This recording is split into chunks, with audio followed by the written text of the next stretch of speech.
Misa del Jueves Santo. Epístola del apóstol San Pablo a los Corintios. Hermanos, cuando os reunís no es ya para celebrar la cena del Señor, porque cada uno come allí lo que ha llevado para cenar, sin atender a los demás. Y así, cuando unos sufren hambre, otros comen con exceso.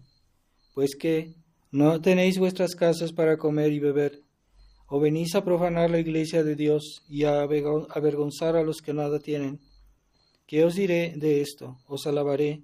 En eso no os alabo, porque yo aprendí del Señor lo que también os tengo ya enseñado, y es que el Señor Jesús, la noche misma en que había de ser traicionado, tomó el pan y dando gracias lo partió y dijo: Tomad y comed, este es mi cuerpo, que por vosotros será entregado a la muerte. Haced esto en memoria mía. Tomó asimismo el cáliz después de haber cenado y dijo: Este cáliz es el Nuevo Testamento en mi sangre.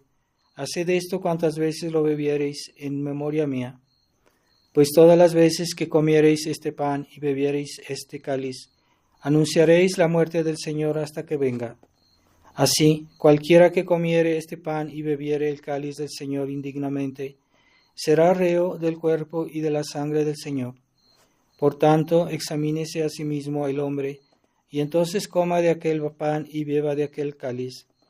Porque quien lo come y bebe indignamente, se come y bebe su propia condenación, no haciendo el discernimiento del cuerpo del Señor. Por eso hay entre vosotros muchos enfermos y flacos, y mueren muchos.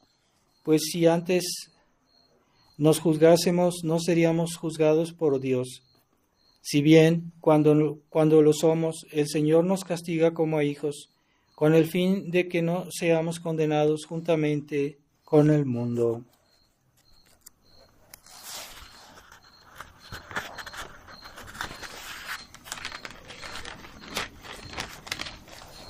Continuación del Santo Evangelio según San Juan. La víspera del día solemne de Pascua, sabiendo Jesús que era llegada la hora de su tránsito de este mundo al Padre, como hubiese amado a los suyos que vivían en el mundo, los amó hasta el fin. Y así, acabada la cena, cuando el diablo había sugerido al corazón de Judas, hijo de Simón Iscariote, el designio de entregarlo, Jesús, sabiendo que el Padre le había puesto las cosas en sus manos, y que como había venido de Dios y a Dios volvía, se levanta de la mesa y se quita los vestidos, y habiendo tomado una toalla se la ciñe, echa después el agua en una jofaina, y se pone a lavar los pies de los discípulos, y a limpiarlos con la toalla que se había ceñido. Viene a Simón Pedro, y Pedro le dice: Señor, ¿tú lavarme a mí los pies? Le respondió Jesús y le dijo: Pues que yo hago lo que yo hago, tú no lo entiendes ahora. Tú lo entenderás después. Le dice Pedro: Jamás me lavarás tú a mí los pies. Le respondió Jesús: Si no te lavaré, no tendrás parte conmigo. Le dice Simón Pedro: Señor, no solamente los pies, sino las manos también y la cabeza. Jesús le dice: El que acaba de lavarse no necesita lavarse más que los pies, estando como está limpio de todo lo demás. Y en cuanto a vosotros, limpios estáis, mas no todos. Como sabía quién era el que lo había de hacer traición, por eso dijo: No todos estáis limpios. Habiéndoles ya lavado los pies y tomando otra vez su vestido, puesto de nuevo a la mesa, les dijo: ¿Sabéis lo que acabo de hacer con vosotros? Vosotros me llamáis Maestro y Señor, y decís bien, porque lo soy. Pues si yo, que soy Maestro y Señor, os he lavado los pies, debéis también vosotros lavaros los pies unos a otros.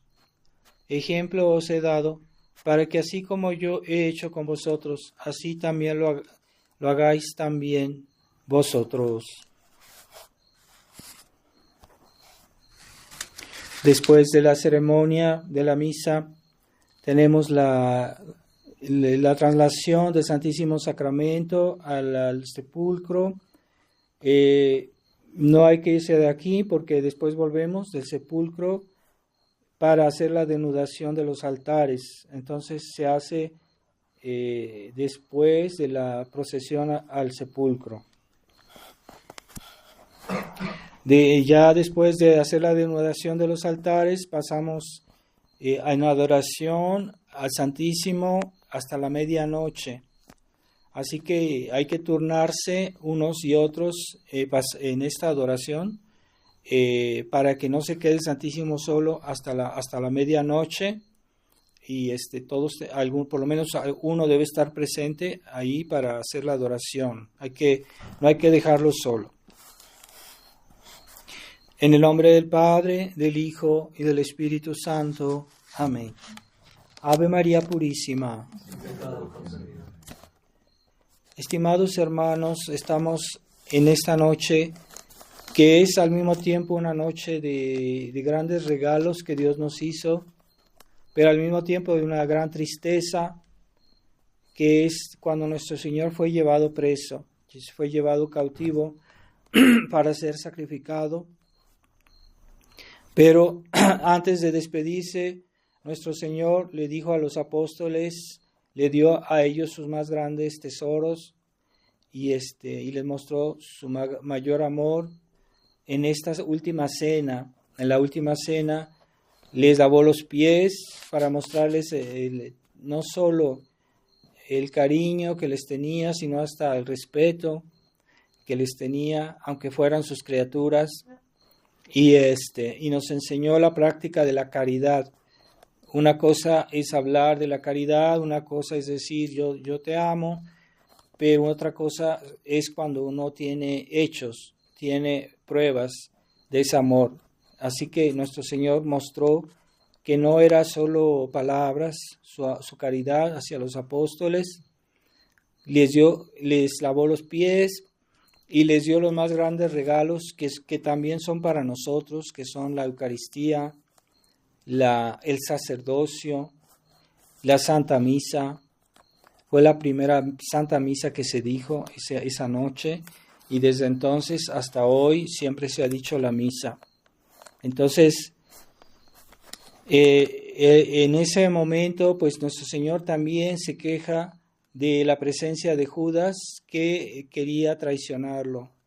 Entonces, siempre en la iglesia ha habido personas que han traicionado, que han sido malos cristianos y que hacen sufrir mucho a nuestro Señor.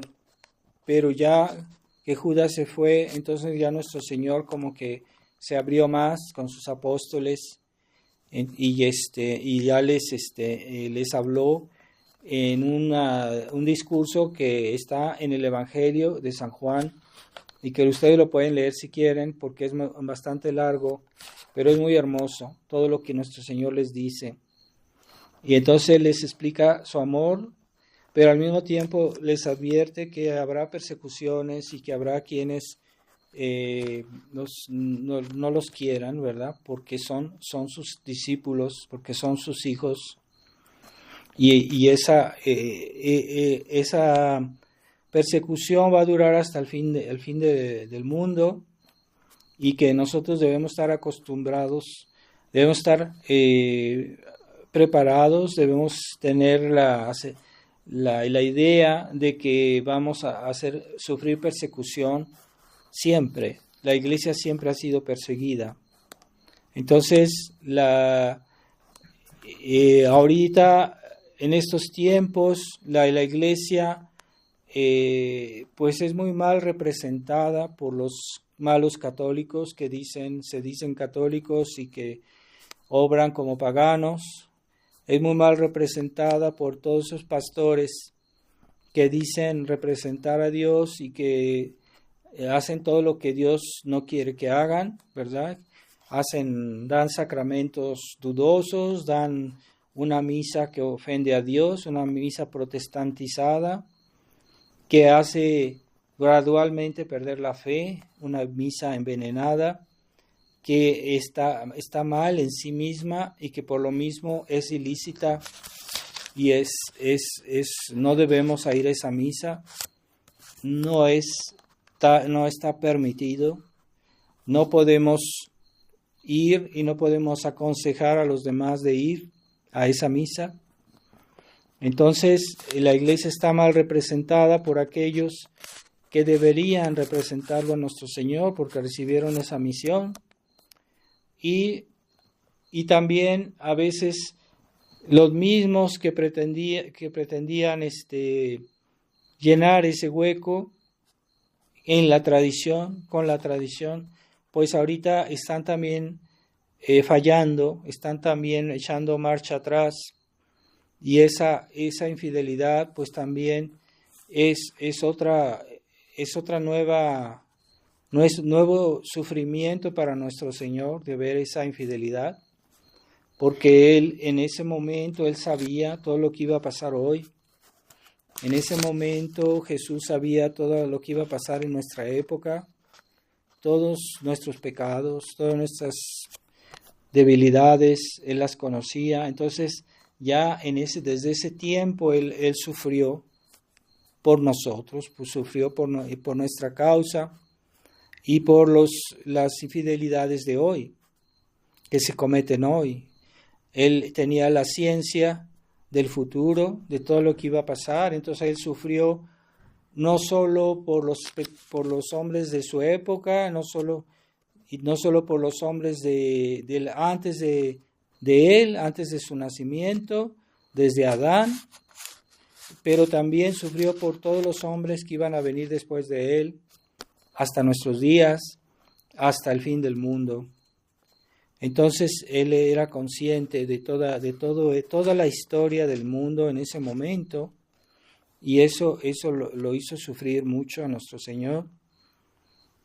Y Él sabía que iba a ser traicionado también en nuestra época, y es lo que vemos hoy, que incluso en la tradición hay personas que se comportan mal, o que no hacen todo su deber, o que no enseñan los pastores, los ministros de Dios, incluso los obispos, no hacen el deber que Jesús les pidió de hacer. Y primero es apacienta mis corderos, ¿verdad? Como dijo a San Pedro, pero eso se puede extender a todos los pastores. Entonces, que Jesús le pidió a San Pedro una prueba de su amor y le pidió 3 veces esa afirmación: Señor, Pedro, ¿me amas? 3 veces, como diciendo, y cada vez le respondió nuestro Señor: apacienta mis corderos. ¿Y cómo se apacienta los corderos? Sobre todo es, en primer lugar, por la enseñanza de los pastores, que debe ser adecuada a los problemas de la época y a los problemas que hoy vivimos, y en la medida y en la extensión de estos problemas, porque no basta que yo dé una medicina para el 50% de la enfermedad. Yo debo dar una medicina para el 100% de la enfermedad.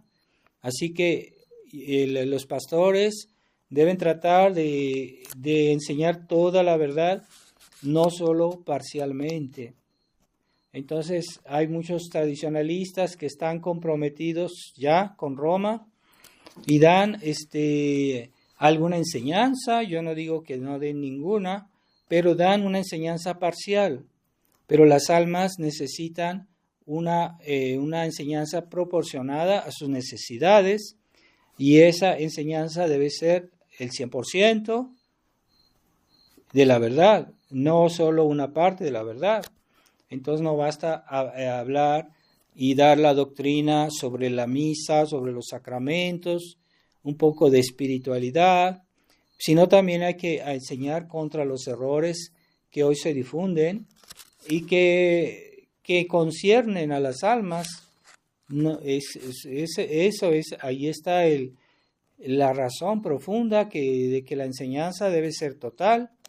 Entonces, hoy han hecho, sobre todo en la Fraternidad San Pío X, pero también en la Fraternidad San Pedro, en las fraternidades Ecclesia Dei, que ellos no quieren en sus sermones, en sus misas, no quieren decir toda la verdad respecto al concilio, respecto a los errores del concilio, y entonces eso es faltar al deber de pastores, porque los fieles no solo es suficiente que conozcan, que reciban los sacramentos, sino que también deben recibir toda la enseñanza de la verdad, y la verdad respecto a los errores de nuestra época, y en la medida que estos errores se difunden, pues hay más necesidad de hablar de ellos y dar como el contraveneno contra esos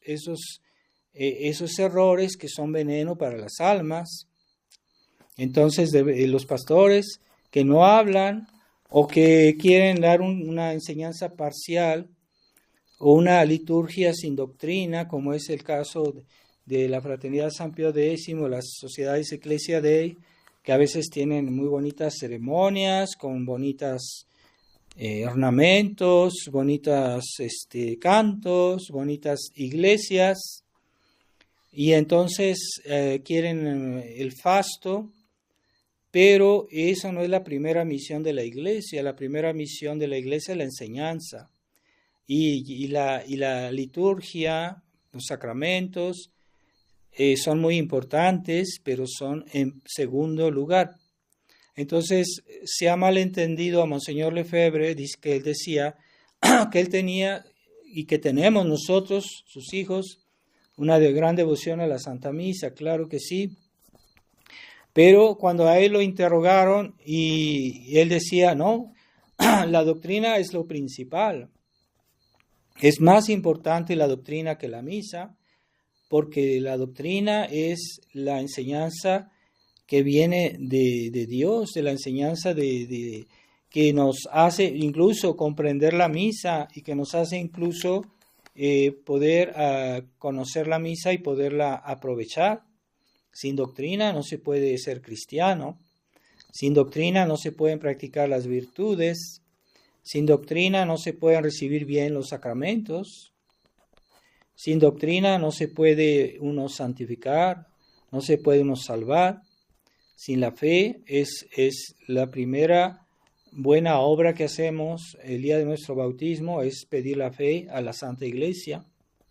Esa fe es el primer regalo que Dios nos hizo y que es anterior a la Santa Misa, porque es la fe no es otra cosa que la adhesión a la verdad de Dios, pero la verdad de Dios es eterna, la verdad de Dios es infinita, y esa verdad es más importante que la misa, porque la Santa Misa es algo creado, es algo que fue hecho después de la venida de nuestro Señor, que antes no existía, que es algo muy grande, pero es más importante la verdad de la fe, porque es simplemente una participación a la verdad que es el Verbo, la segunda persona de la Trinidad, y que es el Verbo de Dios, el Verbo del Padre, y que es la verdad de Dios.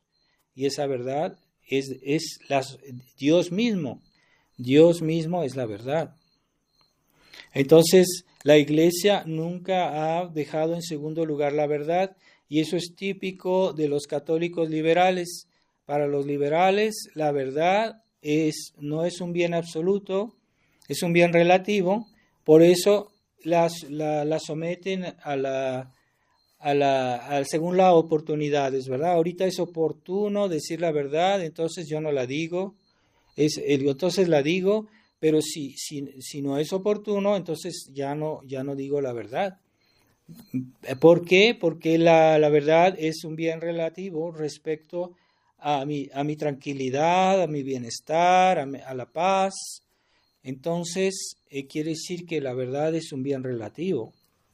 Mientras que la verdadera doctrina católica es que la verdad es un bien absoluto y pasa antes que mi tranquilidad, que mi paz, y que eso fue siempre lo que hizo la Iglesia, enseñar la verdad a través de los siglos.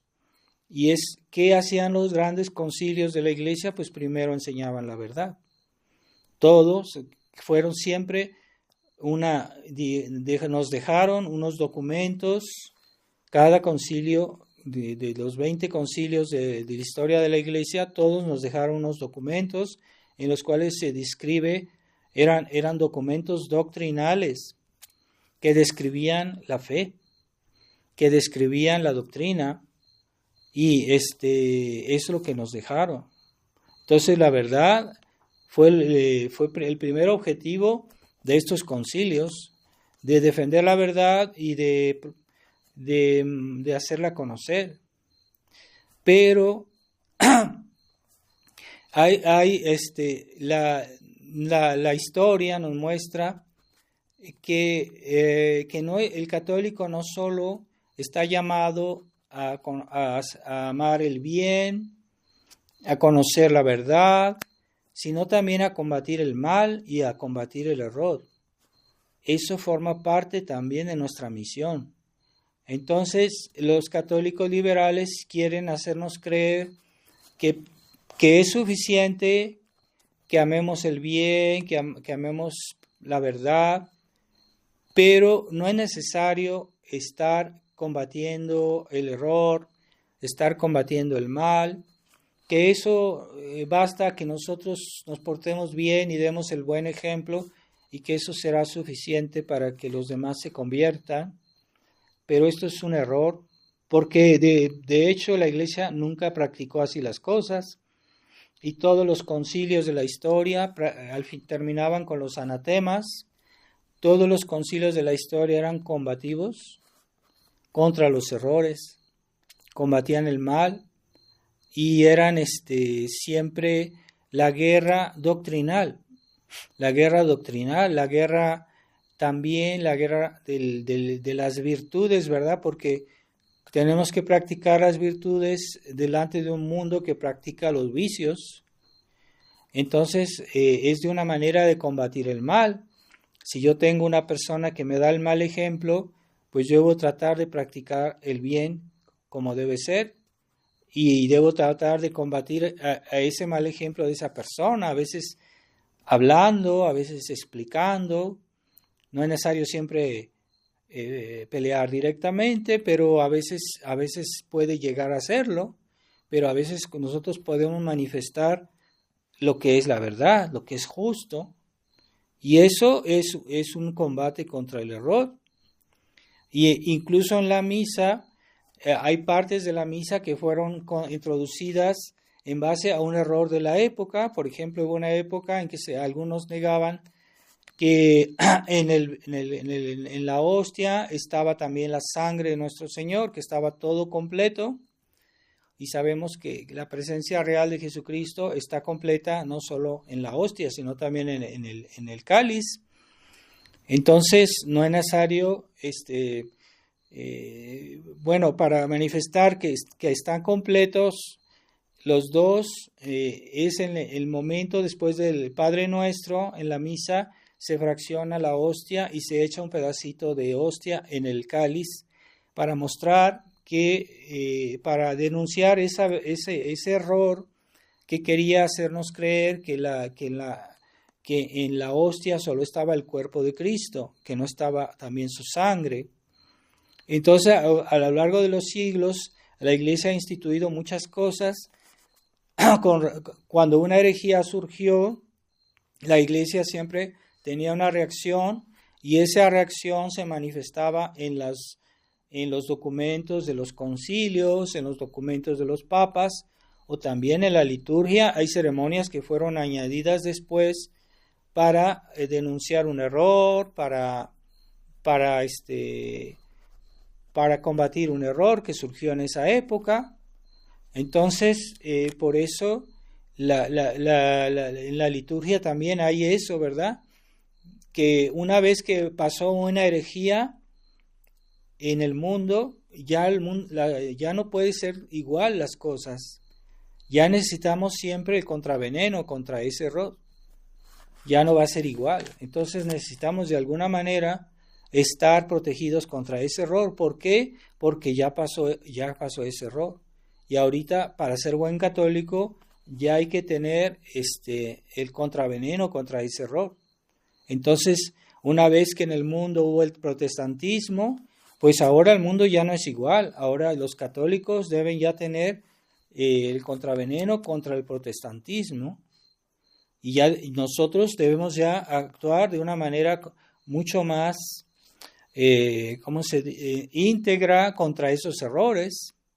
Pero antes no se veía claro a ciertas cosas, pero después de que pasó ese error y que la Iglesia lo condenó, entonces ahora tenemos que vivir combatiendo a ese error, o por lo menos tener la conciencia de que ese error existió y de alguna manera lo combatimos. Entonces ahora no se puede ser un buen católico si no se es más consciente de la presencia real de Jesús en la Eucaristía, que Lutero negó, que después la Iglesia instituyó la fiesta del Santísimo Sacramento. Antes no existía la fiesta del Santísimo Sacramento porque todos creían en eso y que no parecía necesario, pero una vez que vino la herejía que negaba la presencia real de Jesús en el Santísimo Sacramento, entonces la Iglesia tuvo que ser más explícita contra ese error, y ahora es necesario que exista esa fiesta. Es necesario y ya no se puede cambiar eso. Así han habido herejías y la Iglesia también ha instituido fiestas, ¿verdad? Después del jansenismo que pasó en Francia, el jansenismo ha hecho mucho mal a la Iglesia, pues la Iglesia después de eso instituyó la fiesta del Sagrado Corazón, que es el espíritu opuesto al jansenismo. El amor de Dios a los hombres y la confianza que debemos tener. Entonces hoy necesitamos más especialmente pensar en ese amor de Jesucristo, en esa fiesta del Sagrado Corazón, porque ya sucedió la herejía del jansenismo, ¿verdad? Y entonces en la historia hay nuevos errores, y entonces la Iglesia manifiesta de una cierta manera cómo debemos tener más clara la idea contraria. Entonces surgió el liberalismo, y el liberalismo niega que Dios deba reinar en la sociedad. Y entonces después de toda esa persecución de liberal, y cuando surgió el comunismo, etcétera, los obispos mexicanos pidieron al Papa que los dejara aquí en México hacer la fiesta a Cristo Rey. Y el Papa Pío XI dijo, no solo a ustedes, pero la voy a instituir para todo el mundo. Esa fue una iniciativa de los obispos mexicanos, la fiesta de Cristo Rey, que viene a contradecir el error liberal. Entonces, una vez que existió el error liberal, las cosas ya no son igual. Ahora tenemos que ser más claros en la doctrina contraria, en la doctrina de Cristo Rey, en el reinado social de Cristo, en la doctrina del reinado social de Jesucristo. Debe ser más clara, y por eso se instituyó la fiesta de Cristo Rey, ¿verdad? Entonces, hubo un tiempo en que el catolicismo, había gente que se portaba mal, siempre ha habido, y pues ordinariamente se predicaban los mandamientos, las virtudes, pero con las revoluciones surgió una nueva táctica diabólica, que era de combatir la Iglesia de una manera metódica, de una manera organizada. Y eso comenzó con el Renacimiento, el protestantismo, y es la época de las revoluciones. De las revoluciones que han hecho tanto daño a la Iglesia y que han descristianizado tanto en muchos países, y que esas revoluciones tienen algo de particular que antes no existía, ¿verdad? Siempre hubo gente que se portaba mal, pero así, de esa manera tan organizada, tan metódica, esa revolución ha sido planificada, ha sido organizada por personas que obran de una manera secreta. Y entonces ahora nosotros debemos ser contrarrevolucionarios. No basta decir soy católico. Ahora es necesario, no es suficiente decir soy católico y voy a misa y me confieso y me porto bien. No es suficiente. Para ser buen católico hay que ser contrarrevolucionario. Después de que hubo estas revoluciones protestante, revolución liberal, revolución comunista, todas estas revoluciones están muy bien organizadas por gente que es la contraiglesia. Entonces nosotros también debemos proceder de una manera metódica, organizada, instruida. Hay que leer, hay que formarse para conocer la doctrina de los papas, y eso es ser contrarrevolucionario. Hoy no basta ser buenista, no basta ser buena gente. Para ser buenos católicos, tenemos que ser contrarrevolucionarios. Y también se ha difundido en el mundo otra revolución que no es exterior a la Iglesia, que ha entrado dentro de la Iglesia, y que el Papa San Pío X decía que son los peores enemigos de la Iglesia porque están adentro. Y son esos malos católicos que quieren conciliar el mundo y la Iglesia, y que quieren ser mundanos y que quieren ser católicos, y que quieren rezar y después de ir a ver malas películas, a bailar mala música, todo eso. Entonces son gente que que tiene un espíritu liberal, que no son ni siquiera a veces liberales doctrinales, pero tienen un espíritu liberal, que, como decía antes, es aquel que dice, pues yo quiero ser bueno, pero no es necesario que ande criticando al mal, no es necesario que ande denunciando el pecado, no es necesario, basta con que yo me porte bien, y no quiero problemas, quiero la paz. Entonces, esos son los católicos liberales que no quieren ser contrarrevolucionarios, que son pacifistas, que no quieren conocer bien la doctrina de la Iglesia, no quieren conocer bien a los enemigos de la Iglesia para combatirlos también de una manera metódica, no solo en mi vida, sino también en la vida social, en el mundo, la política. No es suficiente que digamos, es que yo voy a confesarme, yo voy a misa. No es suficiente. Hoy, después de que pasaron todas estas revoluciones en el mundo, ahora nuestra religión, si la queremos practicar correctamente, tenemos que ser forzosamente contrarrevolucionarios. Entonces ya no es suficiente. En otros tiempos tal vez no era así, pero hoy sí. Hoy, después que ya sucedió la revolución protestante, pues debemos ser antiprotestantes, debemos ser anticomunistas, debemos ser antiliberales, y no basta decir es que yo soy buena gente. Y ahora que ha sucedido esa deformación del cristianismo que se llama espíritu liberal, pues hoy también debemos ser anti-espíritu liberal, debemos ser antiliberales, y no tenemos excusa, no hay otra vía, no hay otro camino, debemos estar contra ese espíritu. A veces hay católicos que incluso se portan bien en un aspecto, pero en otro aspecto quieren vivir amigos del mundo, quieren estar bien con el mundo, y en ese aspecto son enemigos de la Iglesia porque quieren que el espíritu del mundo entre a la Iglesia. Y debemos liberarnos de ese espíritu liberal que a veces nosotros nos podemos contagiar un poquito y queremos vivir según el mundo, queremos ser amigos del mundo y amigos de Dios al mismo tiempo. Y hay un pasaje en la Escritura que dice que aquel que se quiere hacer amigo del mundo, por el mismo hecho se vuelve enemigo de Dios. Quiere decir que los católicos liberales, en cuanto son liberales, en cuanto tienen ese espíritu liberal, en esa medida son enemigos de Dios. Es muy fuerte ese pasaje de la Escritura.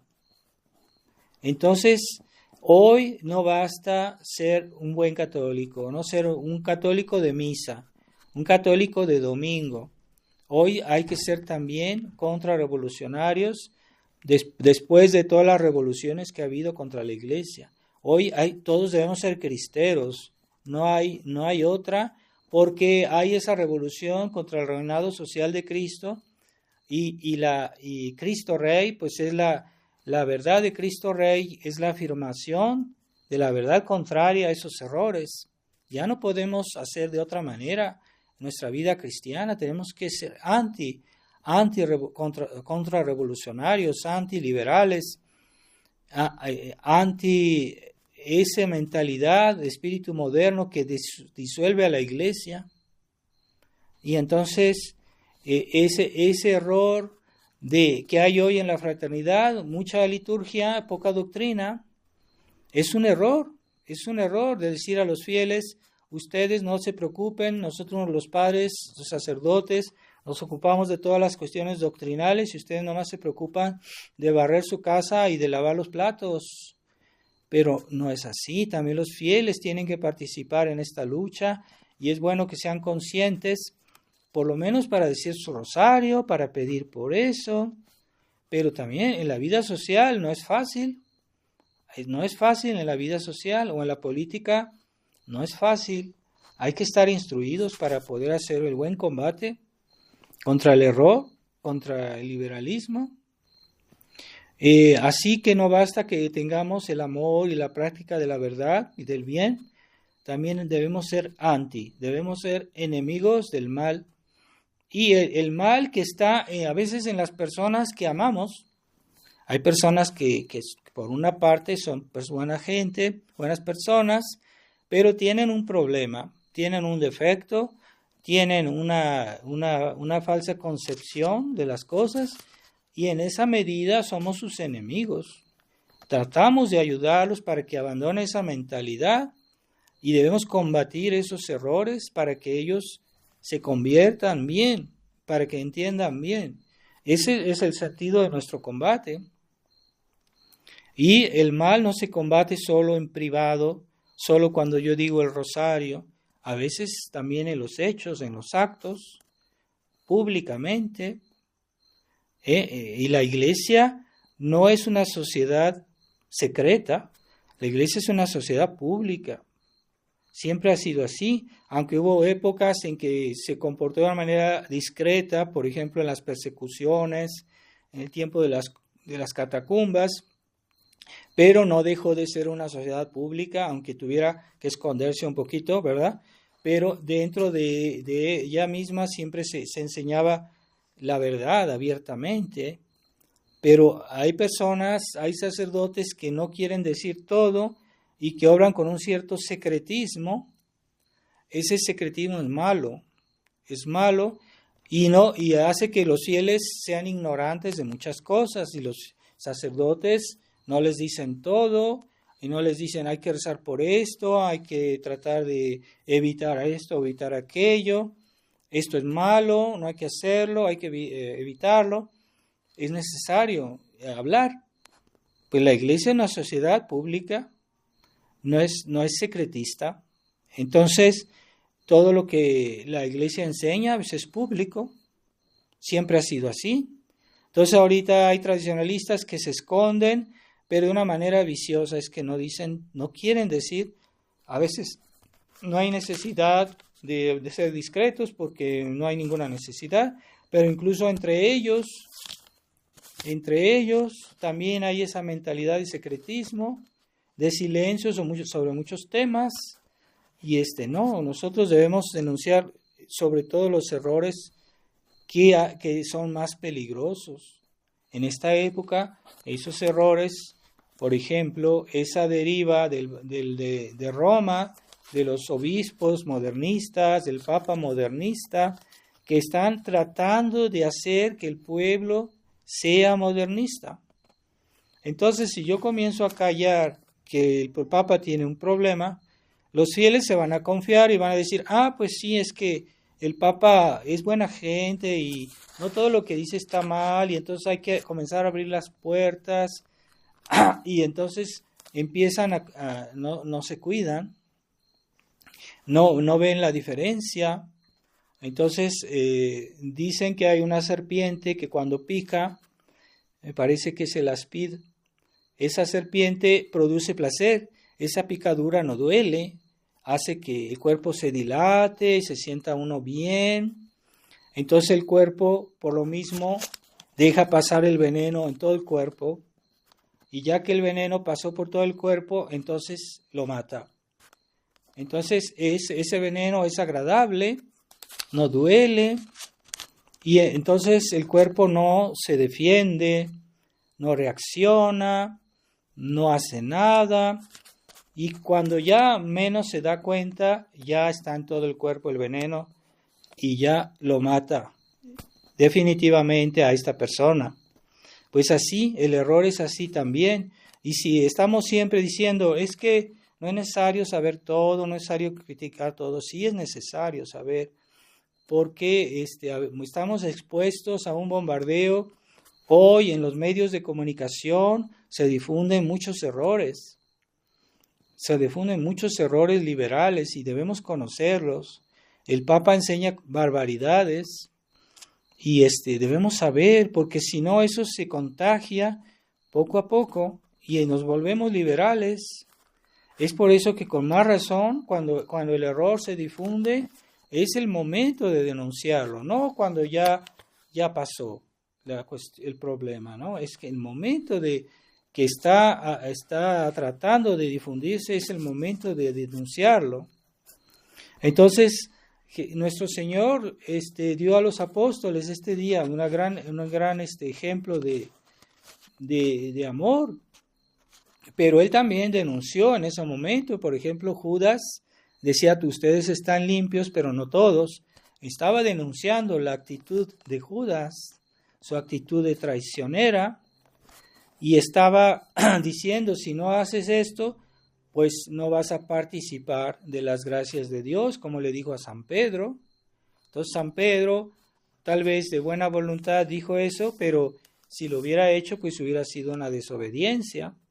Entonces nuestro Señor lo denunció inmediatamente y dijo, no, si tú no quieres que te lave los pies, tú no tendrás parte conmigo, tú no vendrás al cielo, tú no te salvarás. Entonces San Pedro, como era una persona humilde, buena, enseguida dijo que sí, pero es que no había entendido antes que era la voluntad absoluta de nuestro Señor. Y así nuestro Señor este día nos dio grandes bienes que nosotros defendemos. Nosotros en la tradición defendemos la misa que hoy nuestro Señor instituyó.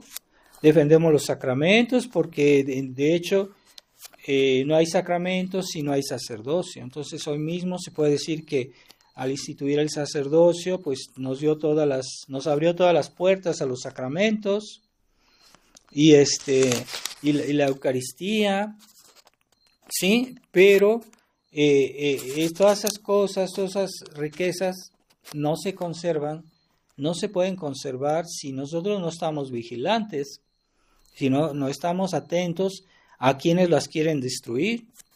Entonces han hecho una nueva misa que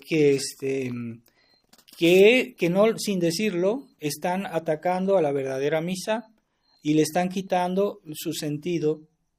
Entonces, los grandes dogmas de la misa dicen que la misa es un sacrificio, pero la misa de Lutero, en la cual se inspira la nueva misa, pues de una manera así disimulada, están negando que la misa es un sacrificio. Otro dogma de la Santa Misa es que el sacerdote es el ministro y los fieles asisten, pero no son ministros. Pero hoy en la nueva misa, de una manera disimulada, nos quieren hacer creer que los fieles son sacerdotes, que son ministros, y es una herejía. Y entonces, sin decirlo, están haciendo que la gente pierda la fe. En las grandes dogmas de la misa los están negando. Un gran dogma de la misa es que Jesús está presente en la hostia. Jesús es la hostia. Entonces, hoy, sin decirlo, sin negarlo claramente, pero hacen que la gente reciba la comunión de pie, en la mano, sin respeto, como si fueran galletas, y es una manera de decir que Jesucristo no es la hostia, no está ahí. Y es una manera sutil de que la gente pierda la fe en la presencia real. Entonces no basta decir, bueno, yo voy a la misa tradicional, pero la nueva misa no me interesa. No, sí, yo debo saber que la nueva misa está hecha para hacerme perder la fe. Ahora, en la nueva misa, Dios no puede aprobar la nueva misa con milagros, porque la nueva misa, pues es una obra de mal, es una obra que no es santa y que no santifica porque está hecha contra la fe. Entonces, ¿cómo me va a santificar si yo voy a la misa nueva y sé que está mal? Yo sé que al mismo tiempo estoy haciendo un pecado. Entonces, el pecado es incompatible con que yo reciba la gracia, ¿verdad? Si yo hago un pecado grave a ir a la nueva misa, ¿cómo me va a santificar? Pues imposible que me santifique la nueva misa. Entonces no hay que ir a la nueva misa. Entonces yo sé de casos de sacerdotes en la Fraternidad San Pío X que han dicho a algunas personas, yo no digo que todos hagan así, pero hay sacerdotes que dicen, no, sí puedes ir a la nueva misa. Están haciendo marcha atrás, porque antes no era así, yo sé. Antes, en otros tiempos, ningún sacerdote daba ese consejo a los fieles, ese tipo de consejos. Y así como se puede decir que se puede denunciar que en la iglesia conciliar hay muchos falsos milagros que ellos hacen para justificar lo que ellos dicen, pero que no son milagros. Y hay casos por ejemplo, de santos que han dicho, pues es que hubo este milagro y por eso vamos a canonizar a fulanito, y que en realidad esos milagros son falsos, porque esa persona no era santa, y que Dios no puede hacer un milagro por alguien que no es santo para justificar que sea canonizado. Es imposible que Dios haga un acto. Entonces Dios no puede apoyar con milagros a obras de mal. Dios no puede apoyar con milagros, porque el milagro es una manera de decir en que Dios nos quiere hacer ver que esto es justo, que esto es verdadero. Como Jesucristo le decía a los a los fariseos, si yo he hecho tanto bien en medio de ustedes, es decir, tantos milagros, ¿por qué no me creéis? Quiere decir que los milagros están hechos para que creamos que algo es bueno. Pero ¿cómo Dios va a hacer milagros para personas que se han portado mal o que han hecho cosas, han canonizado a Pablo VI, que dio muy mal ejemplo, es un papa modernista, ¿verdad? O a una escriba de Balaguer, pero hoy dicen que es santo, ¿verdad? Y según eso, él hizo milagros porque está exigido en el proceso de canonización que haga algún milagro para poder ser canonizado. Y esos milagros son falsificaciones. Son falsificaciones, no es cierto, no es posible. Y eso sucedió particularmente en el caso de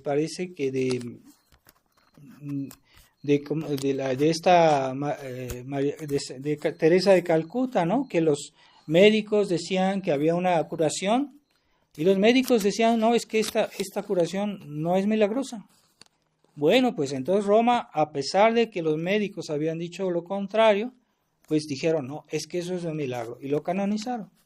Entonces, ya no se puede confiar en lo que dicen el clero modernista, que digan que es milagro. Ya, yo no lo puedo tener como un testimonio que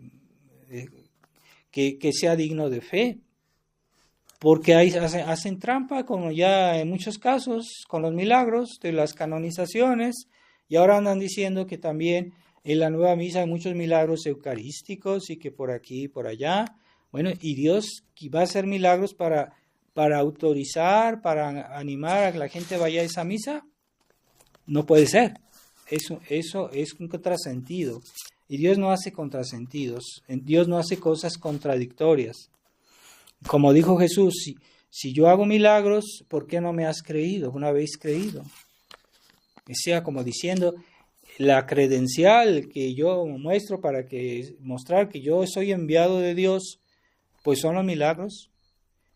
Pero entonces, si en la iglesia modernista hay milagros, quiere decir que debemos creer en la iglesia modernista. Es así de simple, así de lógico. Entonces, ciertamente, debemos tratar de hacer todo este aspecto del amor que Jesucristo nos mostró el día de la última cena, es ese amor que Él nos tiene, pero al mismo tiempo debemos defender ese testamento, esa herencia de Jesucristo, que no se mantiene por sí misma, necesita ser defendida.